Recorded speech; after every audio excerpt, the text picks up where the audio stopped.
Well, first, I want to thank Senator Giovanardi for putting this together and making this possible. This is indeed a great honor in my life, being in the Italian Senate. I am here to, I will follow my slides to make translation easier.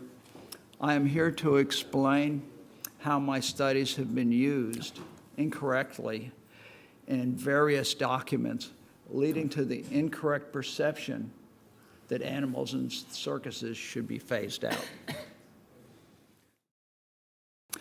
This travesty is largely based on animal activists cherry-picking my research.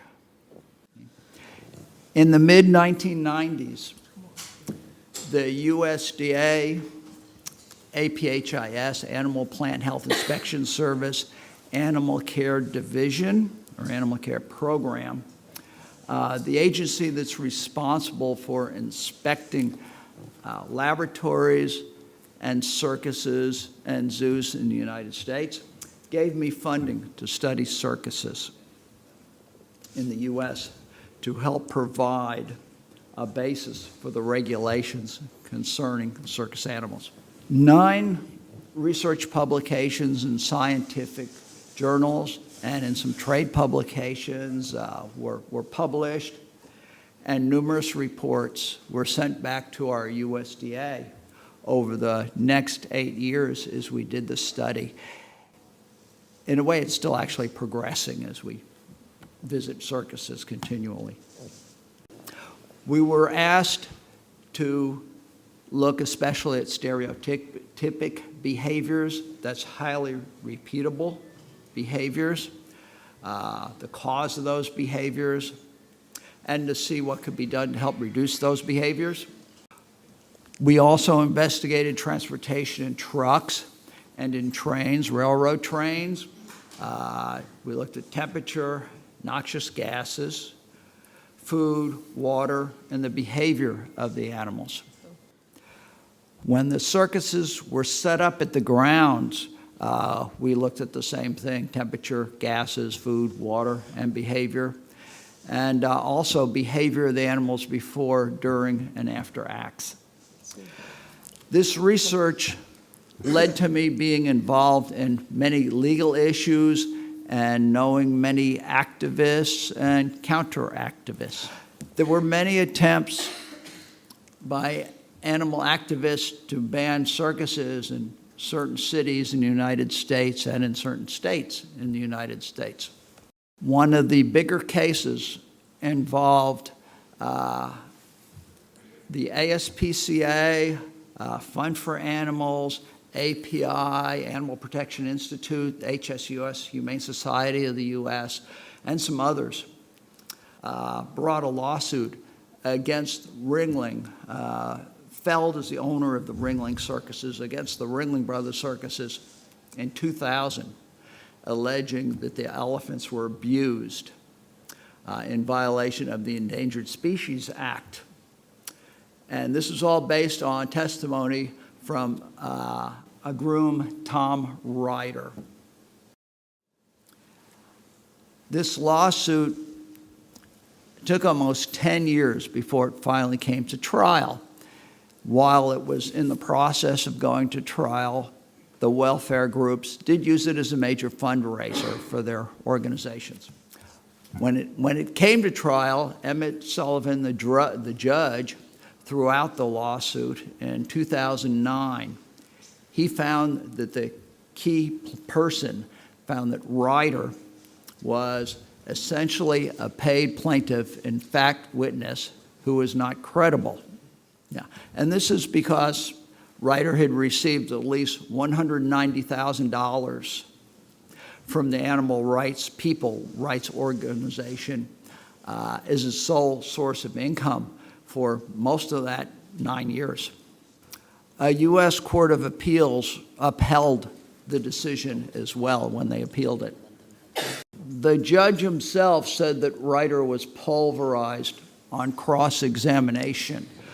The result of the lawsuit was that Ringling Brothers was paid $9.3 million from our American Society for the Prevention of Cruelty to Animals for legal fees, reimbursement of legal fees, and attorneys by the federal court for legal fees. One important aspect of this is that in U.S. courts, you're not given compensation for lost revenue.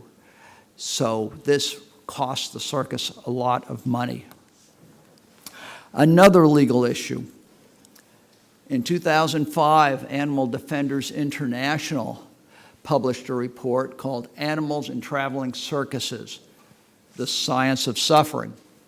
Lord Rooker, the Ministry of Agriculture in England, House of Lords, proposed an outright ban on circuses because of this report.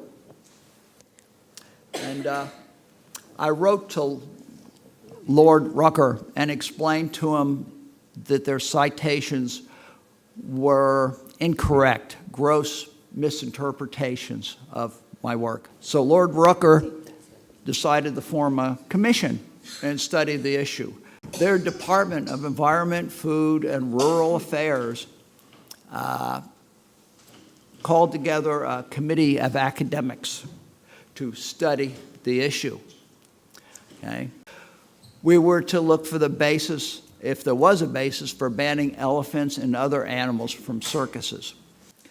The commission issued what's known as the Radford Report in 2007, and the decision was that there was no scientific basis for a ban.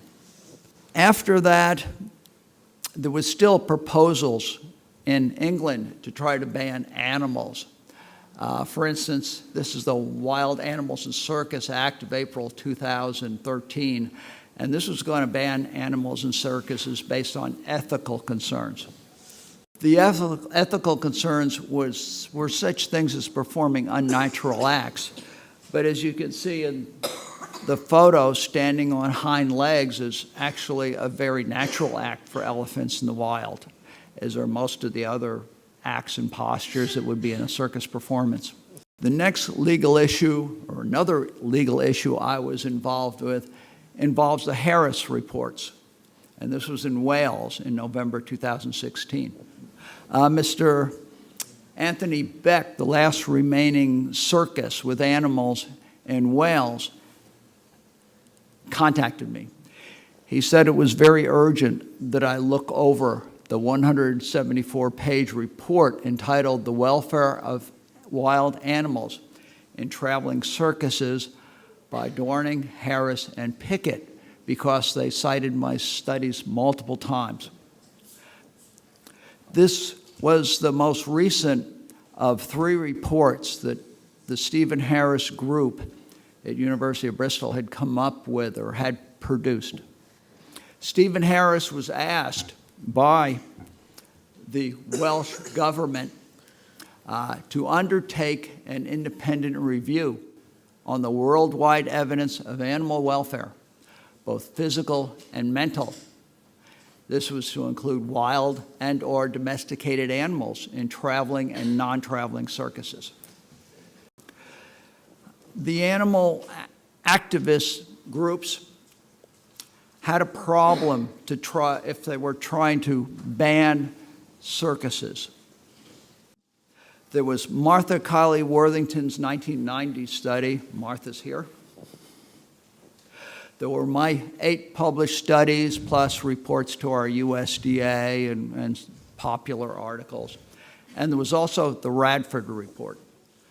Harris established his criteria for his reports himself as only using reviewed journal articles.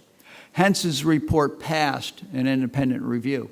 I wrote a critique on the 3rd Harris report, and that was sent to Wales.